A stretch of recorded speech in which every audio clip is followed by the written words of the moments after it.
Hey, well, good late morning, afternoon, sitting by the pool, and I just had this really brilliant idea. I thought, okay, while I'm doing my writing, uh-oh, that was my pen.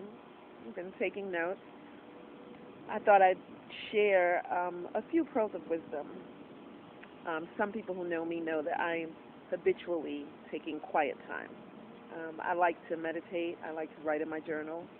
And of course, for those of you who I've coached, who've worked with me, a lot of my clients know those are some of the basic tools and tips that I work aggressively with. And as I was sitting here by the pool, I was feeling like, I need a little comfort. You ever feel like that? You ever feel like, oh, I wish someone would just come in and, whisk me off to a spa or I don't know, or those days where you just feel like, oh, I don't want to do anything. I just want to sit on the couch with a good book, play some music, or sometimes I just want to catch up on my reality TV shows. Listen, I don't know what it is for you. I know for me though, um, finding finding and deliberately seeking out places and circumstances. I orchestrate. I manipulate my environment from sound from sound, smell to touch to feel to trigger a sense of calm, a sense of peace. And mainly because we don't really live in a world that caters to that. We don't know, most of us don't live in a society immediately, meaning our neighborhoods, even our homes, where it's constantly peaceful, it's constantly calm. We know that. Um, you turn on the TV and you're inundated with news of death and warfare and how bad the economy still is. And we're constantly being almost slapped around with so much negativity, and that's just the outside world, and so much heaviness. Then you got to go to work, and you have to deal with people and sometimes you're not really good fans of, or you rub each other the wrong way. And I haven't even begun to tap into your own world, your home life.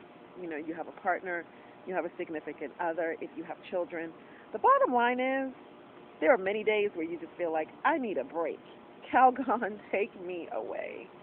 And I know that I'm just so blessed that more often than not, I have been blessed to live in environments where I can come to the pool and sit down, or I can go to the park, or I can find some nook or cranny. And really, the three simple points that I want to make. When you are feeling like you need comfort, when you are feeling like you need nurturing, and believe it or not, you may not even use those words to yourself in your own self-talk. You may not hear it like that. The way that it plays out on the surface is you'll feel irritable.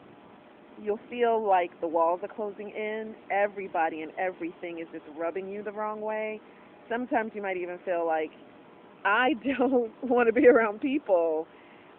Sometimes it comes across in the form of agitation. You may find yourself engaged in activities that normally excite you, that normally give you that happy feeling, whatever that may be, and you may find that all of a sudden it's just not doing the trick. Usually for me, it starts with this hummingbird vibration. I'm really serious. It really is that way. It comes across very like, and I'm like, ooh, that's not a good feeling. So for me, it comes across as feelings, and a lot of the times it's just not fun, and I just feel somewhat displaced. And I know I need to get grounded. I know I need to remove myself from whatever's going on, whether in my heart, in my head, or just in my outside environment. So the first thing is that I want to share with you is don't beat yourself up.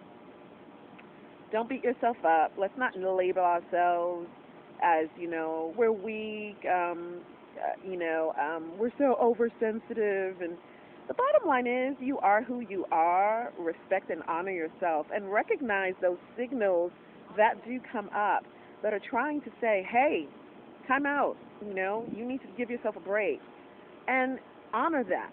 So the first thing is to recognize and honor when you are burnt out, when you are feeling like I need comfort, I need nurturing.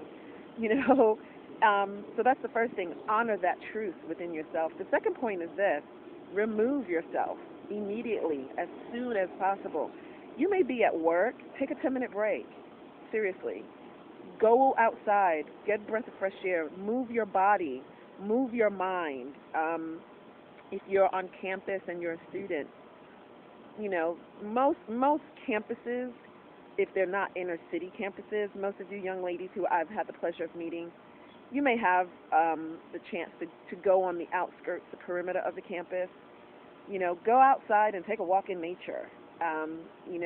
For those of you who are so inclined and you may be blessed to live in this kind of environment, go down to the lake, go down to the ocean, go to the forest, get out in nature. I'm going to tell you a trick.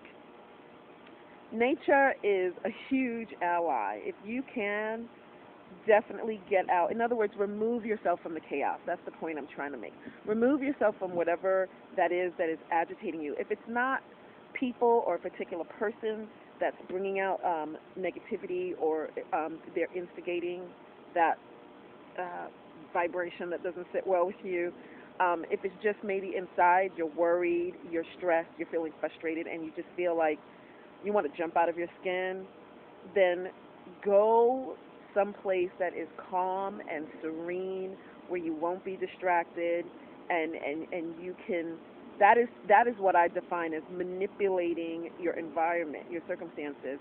Do whatever you need to do by any means necessary. Stay within the law, and get yourself to a safe space. Get yourself to an environment that is going to give you that sense of peace until you can learn to cultivate it within yourself. That is very crucial and very important. And the last thing is, do it consistently, do it often, and don't wait until, your alarm bells are going off and you're like, woo, danger, Will Robinson, danger, Will Robinson. Make it a point. If you can, I do it every day. I'm not going to lie. Sometimes I sit and I meditate. Other times I'll go out to the park. I do a variety of things. I try not to do one thing all the time because then it becomes stagnant. But love yourself enough to learn. Now, here's the key. Learn how to provide nurturing to yourself.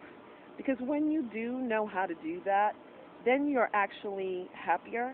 You'll find that it's easier to accept love and nurturing and comfort from other people because your cup is already full. Because guess what? People are not mind readers. They're not going to always say and do the right things to make you feel comforted or nurtured. I had to learn that the hard way. Because if we don't learn this quickly, what we end up doing is we lash out at the people that we love. We become the party poopers of the group. So guess what? Don't be a party pooper. When you're feeling like you need a little extra something, take it down a notch. Remove yourself. Don't make excuses. Don't beat yourself up. Don't label yourself. You are who you are. And you know something? That's pretty daggone special. So you've got a special package on your hands. You learn how to nurture and to provide for you. Stop looking outside of yourself for those things. And you'll find that you will be a lot more calm, a lot more confident, and a lot more at peace with yourself. And who doesn't like to be around people who are calm, confident, and peaceful? I know I do. So listen, that's just my little tidbits for the morning, for the day. I hope it helps. I'm going to go back to reading my books, taking my notes, as you can see. Journaling I'm a big fan of it. So thanks for sharing this moment with me, guys, and I really hope you have a great weekend. I'll talk to you soon.